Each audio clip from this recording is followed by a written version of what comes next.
In the last 5 races, Mercedes have scored 109 points and Ferrari have scored 108 points. That's where it is. Yes, game on. So I don't think Ferrari is like fighting Red Bull anymore.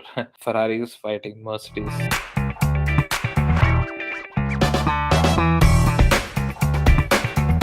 What's happening? Nothing much. It's just regular work. Nothing happening here. For you, I think nothing might be happening, right? But something that was really happening was the British GP. What an eventful race. I mean, just had a mix of every single thing that as F1 fans we wanted. We had number of races, right, this year, which were on and off. I mean, you could say it's boring and stuff. What were your thoughts on this super British GP? In one sentence, it was not the outcome that I wanted, but this was easily the best race of the season. I mean, I totally agree. Things were so crazy, right? When it started, right from the lap one itself, nothing else that a fan could ask, right? The first thing is any fan would want was an eventful lap one. We had an eventful slash horrific lap one. So much chaos in that lap one, especially with that incident where number of cars were thrown away. I think there were a minimum of 3 or 4 cars that were kind of damaged, right? But the horrific incident that we saw of Jo, like I don't know if I'm pronouncing that name right. Literally, the car went flying into the fence. Again, the whole thing that we spoke about, that we keep speaking about, which is Halo to the rescue. Be it in this Uh, horrific incident of Jo or Roy Nissany in F2, this Halo kind of just came in and literally saved their lives. I don't think if the Halo wouldn't have been there, uh, this podcast would have been a very sad and a tragic podcast. What are your thoughts when you just saw those scenes? So initially, when the accident happened, I did not get a chance to look at what exactly happened and which car overturned. I just saw the crash happening in the back somewhere, and we couldn't see replays for quite a while, right? And that's when it gets scary. And I wouldn't have cared like a couple of years ago what happened, but now I've been like reading up so much and absorbing myself in the sport so much that it's like uh, I really got scared for a moment, like what the hell happened. And Gio Gonyon is not out of his car for like quite a while, right? I mean, he was stuck somewhere, and it's really scary when things like that happen. And both the commentators uh, were just waiting, like when will we get the news? And till then it was just suspense, and literally we were just I was like, oh my god, this is like shit scary. Somewhere I thought that the red flag actually saved a lot of things that were happening well ahead of the track, right? Which is, there were also these protesters that came. They were protesting on for greener environment and stuff, right? But they came onto the track. Imagine if not for this red flag, cars coming at such high speeds and someone running on the track, I don't know what would have happened. Maybe much horrific scene we could have seen, or someone just spinning by just applying some brake. But somewhere maybe this red flag came as a blessing, right, in terms of what could have happened over there. And whatever be the reason, right, good or bad, I think especially in this sport where you have high speeding cars, it's a hazard for the drivers, for the marshals, for themselves, the protesters themselves. But yeah, I mean, it happened. Red flag kind of just did not uh, kind of come as a blessing to this part, right? It also came as a blessings to Carlos Sainz. He had a Yes, terrible it did. start, lost And so did the for Charles P1 Leclerc. that he got. Yeah. I think generally Ferrari had such a bad start, and when the red flag came and they went back to the Park Ferme, we were kind of just informed that it would be again the same order that the whole race started with, right? Things set back right to square one, and it was just a second chance, I believe, for Carlos Sainz, for Ferrari in general, to get their things sorted out. One observation I've seen is that almost every race Ferrari has been having a not so good start. It's like although their reaction time is fast, the pickup of that Ferrari engine is somewhat not as efficient as that of Red Bull. We have seen in multiple races, time and again, Ferrari guy getting a pole, but then getting covered off within the first corner by Max Verstappen, right? Why Max? Even Sergio Perez also covered off Leclerc in one of the races. I believe it was Baku. And it's just not happening for some reason. Either the tire temperature is not optimal for them, or is the engine, or I'm not sure what, but it's happening again and again. Maybe it may have happened for them, right, again and again, but Sunday was just Carlos Sainz day, right? It also validated our thumbnail, right, which is will Sainz Yeah, get his first race victory, and then we had a prediction, right? You asked me a question, so probably we can have a graphic of some poop coming on my face now, right? Which is I said no, yeah. he might not Even have him, a only race I victory. believed. Yes, you are a true Ferrari fan. Can't believe Yeah. after all the shit they're giving me and the whole Tifosi, I'm still believing in Ferrari. I can't believe that. Anyway, But I think right from the start, Science just had it right. Call it luck, grace, whatever you want. He was actually slightly marginally ahead of Max and got the pole position.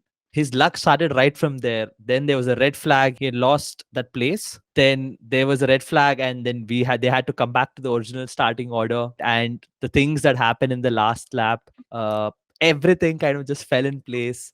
It was a day meant for him. As a Charles fan, what do you think?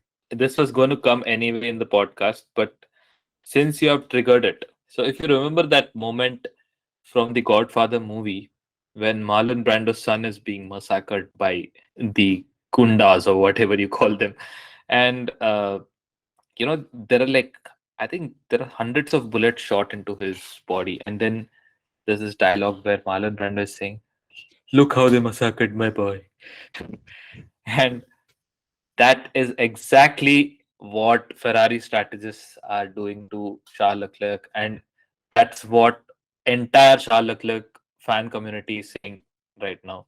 Look how they massacred my boy.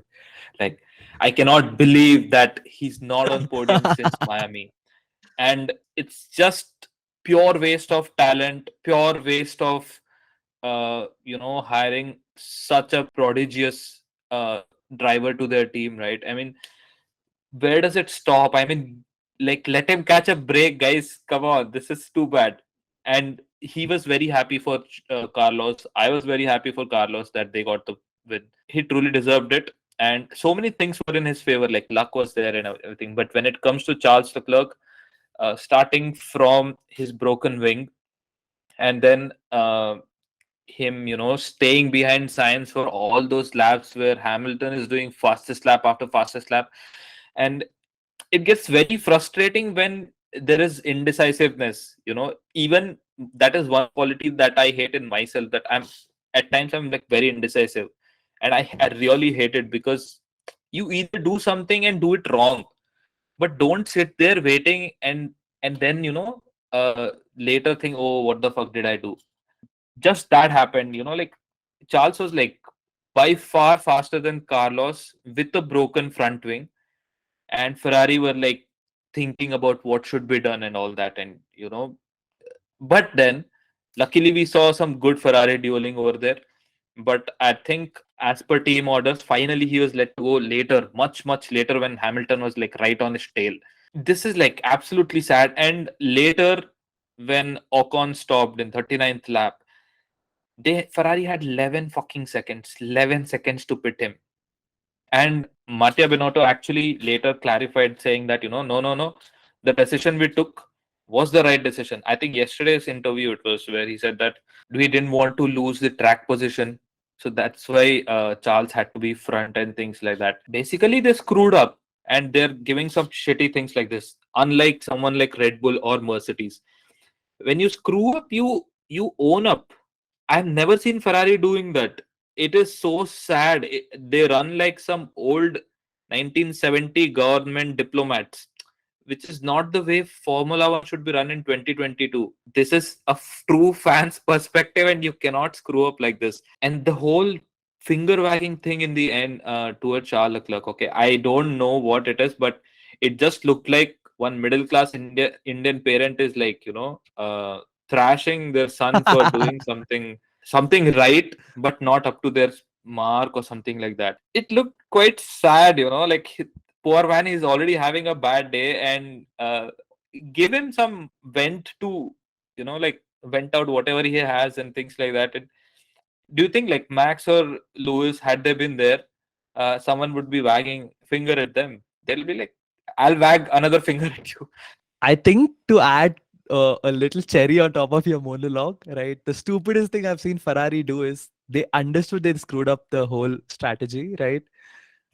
And the audacity to ask Carlos to leave 10 car with difference, right? Between him and Leclerc. And Carlos was literally like, he was begging. He's like, please, guys, please don't ask me to do this. Yeah, Let's stop inventing this stuff, right? Uh, but I think that was such a sad thing. And I saw memes on two specific things, right, that you mentioned, which is one, that Binotto's yesterday interview saying that we give the first car priority, and a lot of people had below written, "Oh, are you taking last year's Abu Dhabi race where they didn't pit Hamilton and they lost?" Right? As are you taking that as the that as the reference? And second was the finger wagging stuff, right? Leclerc basically said that he was consoling me and he was encouraging me. So Jensen Button, I suppose, he said that, yeah, generally I encourage my friends by finger wagging at them and all. So, but I think two people that didn't have such a screwed up race and they had an amazing race were Hamilton and Perez, right? Such touching scenes when their fathers were hugging. But what an eventful race. Hamilton was probably the fastest man on track. Like he was doing times faster than Leclerc and Sainz. Everything went in his favor, right? Pretty much. The double overtake of Perez and Leclerc when those guys are fighting, and then he just went through. Oh God, yeah. I think the commentary during that time was insane. Goosebumps during that Yeah, it specific actually thing. reminded a lot of fans of that, the here comes Sebastian Vettel from Spa 2019, I guess. But what amazing piece of commentary. He Yeah, literally they had victory in their hands, but I mean, fair enough. He didn't get, but at least he got P3, considering the shitty car that they were actually driving around. But Perez, what a recovery drive from him too, from pretty much back of yeah, the grid to coming where he came, just put his head down silently, had such respectful battles, right, between him, Leclerc, Hamilton. I mean, plus or minus, you can kind of call certain parts gray, but by and large, it was just respectful. Hamilton definitely took a dig at Verstappen, saying, see, Leclerc is such a respectful driver. But truly, I mean, yeah. Such a sensible both. driver. Unlike last year, he gave me space at cops. Like, wow. I wouldn't have really minded if both of them got the driver of the day. I think truly honorable mentions, right, in terms of their driving. Actually, we didn't see a lot of coverage of Perez, right? I mean, Perez was somewhere behind the grid, and he definitely got lucky, but he made most of whatever opportunity he got and came in front. Because at the beginning of like that, uh, restart, like where did Perez come from? It was all like that, Yeah, absolutely. The three-way battle, the five-way battle, like Alonso and Norris approaching from behind was like, wow. Like those five cars were like, they just stole the show. That like all of them on on soft tires, and Leclerc is pushing around his red bus in this hard tire. Like, what is happening? Like, how are you doing it, man? But there were some truly notable screw up mentions without which we cannot go ahead. To start off was Sunoda, who screwed his race plus Gasly's race, right, by moving into them. Oh Then man, that that. was sad. What do you think? He'll stay next year? Sunoda, obviously, I don't think so. What do you think? I think he is DNFing a lot, like a lot. The saddest part was in Canada, he came out of pit lane, his tires didn't have temperature, and he went off. I think he's helping Carlos Sainz in some or the other way, like how Latifi was to Verstappen. Sonoda is to Sainz, I guess. I don't know, but he's a talented driver. He's a good driver. He has shown his capabilities in some of the races. Last year also Abu Dhabi, he took that like last lap overtake on Bottas, which was like fabulous. There are like small rays of his talent that come in and go. I think he would stay next year. Like he has time to prove it, and I'm pretty sure he will bounce back. But I think the three other honorable screw up mentions were Danny Rick with the worst weekend possible, right? He was last second in the race, 14th in the qualifying. I don't know. It felt like he was an F2 driver suddenly in F1. Yeah, Yeah, Alfa Romeos both are out. And then unfortunately, Max, nothing to speak about on this podcast. I mean, he tried with that, whatever performance loss, he still tried. He battled it out with Schumacher. People are saying, yeah, I mean, that FIA should come down on Max because he did not give space, right? He literally kind of pushed yeah. Schumacher out.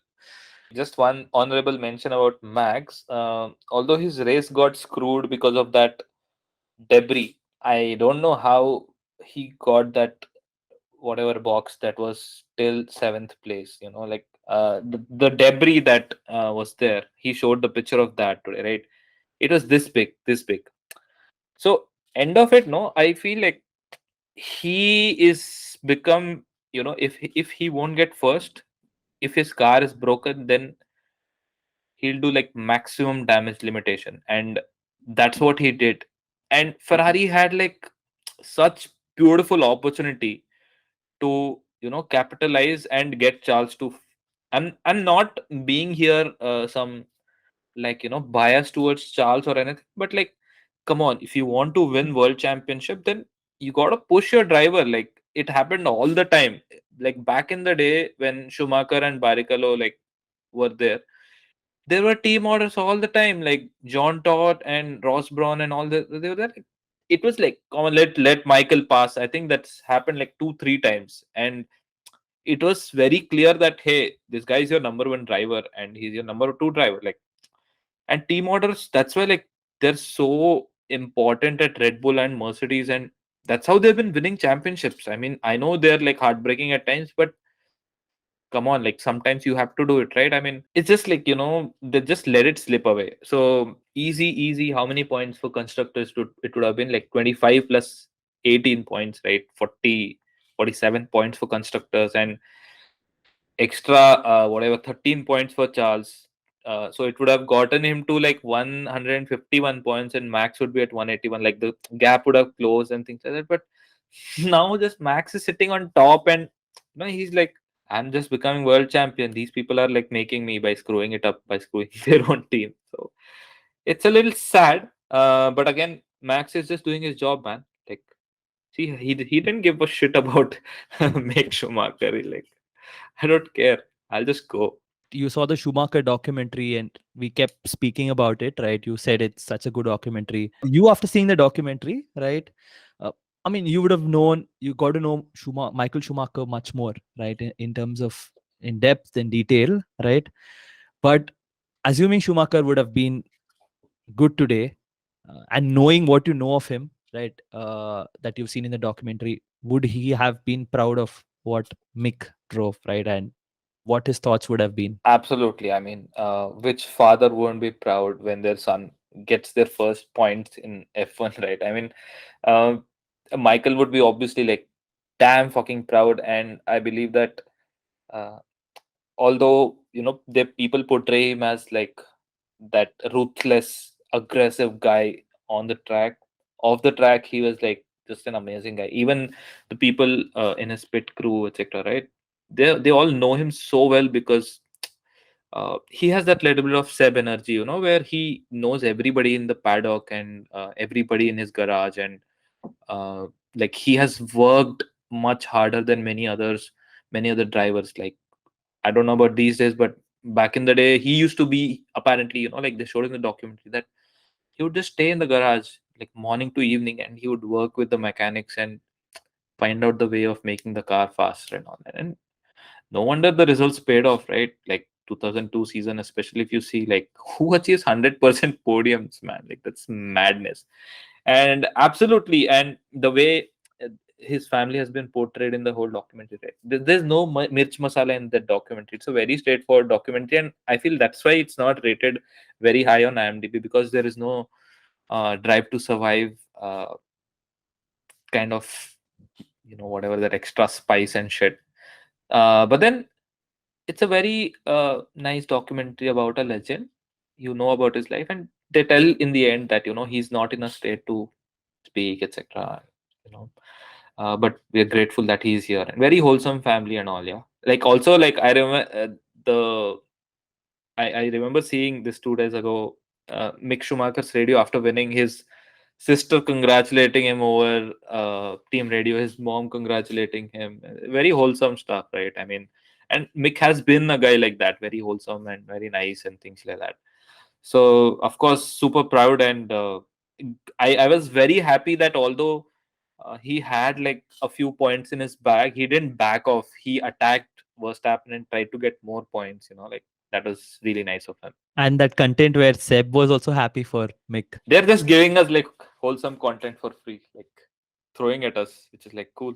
Do you think we would get such wholesome content in Austria?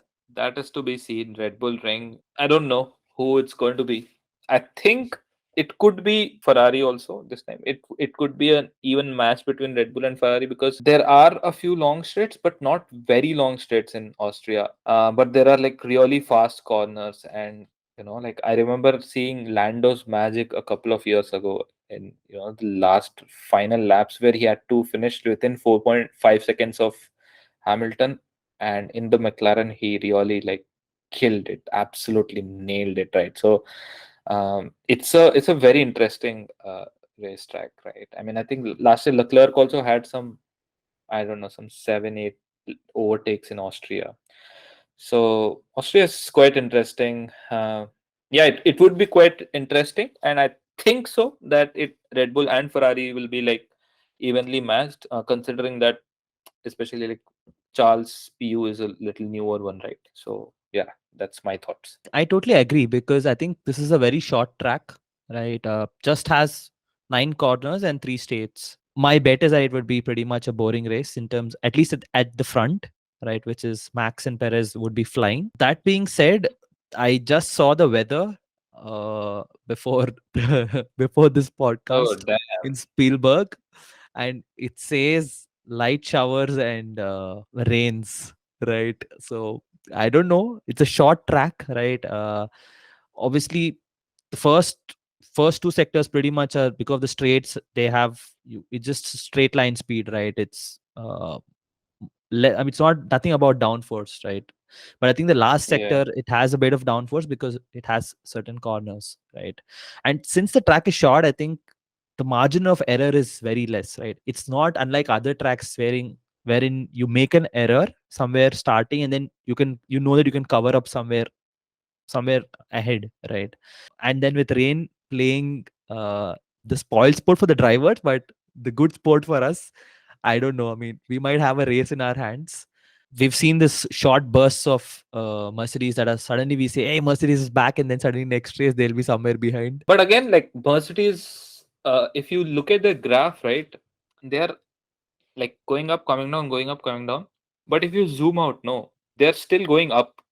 Like how much ever whatever you call them, they're still going up, up, up. Like considering Hamilton was 16th in Jeddah, out in Q1 and things like that. Like they have come a long way actually, especially like the fastest laps in Silverstone, etc. Like insane. And the the great part about Mercedes is they're reliable, like they're consistent. And uh, in the last 5 races, Mercedes have scored 109 points and Ferrari have scored 108 points. So that's where it is. Yes, game on. So I don't think Ferrari is like fighting Red Bull anymore.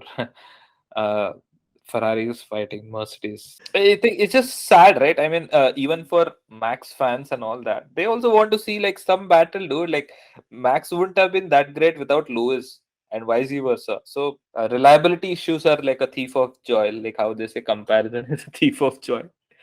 In this case, it is Ferrari's reliability issues and strategists. I think it's been too much. I needed to vent. I think I vented it. I think I'm getting ready for uh, Red Bull Ring. Will it be the Reds or the Bulls in the Red Bull ring? That's a good question. I'm hoping it'll be the red. It'll be like a alternative, Red Bull, something like that, I think, or it'll be Bull Red, Bull Red.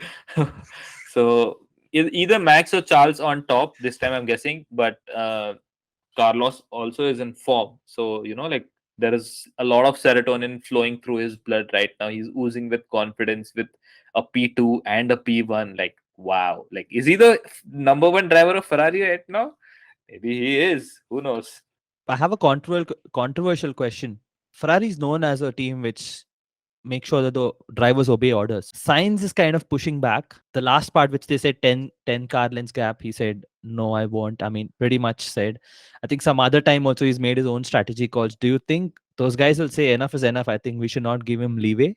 I don't think, unless, see, last race, he made sure that he won it. And there is nothing bigger than, uh, a win.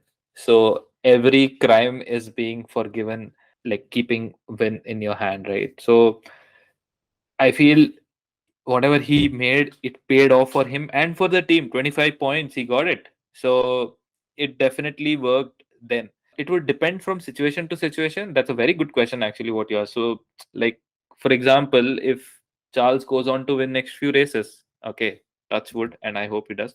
And if he wins, and if he's ahead in points, and then eventually there is a point where Carlos is also able to do well, and but points are like much more crucial for Charles than Carlos.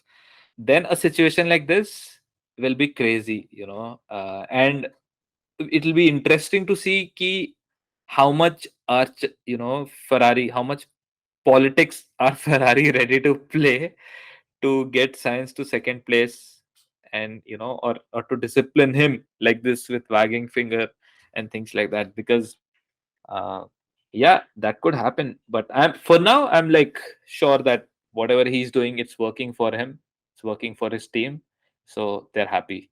And yeah, it's there back of their mind, but that is for sure, it is there that okay, this guy is taking his own strategic calls, but it is paying off. That's also there.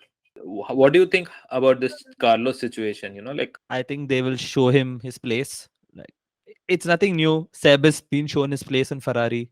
Unfortunately, one more person might be shown, right? Not explicitly, not immediately, right? Eventually, yes, they will. Ferrari's always been like that, right? And if you like it or not, that's what is the team. But I just hope it is not that. I also hope that Leclerc wins the championship. That's my sincere hope. but whatever it is, like, if as long as Ferrari is decisive and they're working good strategies and they're being efficient, that's all a Ferrari fan wants. And at the end of the day, it shouldn't be like stupid stuff like making mistakes and asking other driver to do some really crappy stuff like leave 10 car lengths of space and crap like that. So that was our review of the most exciting race of the season so far, the 10th race, Silverstone, and a preview of Austrian Grand Prix that we are very excited for this coming weekend. All right, guys, thank you so much. Peace. Good night. Bye.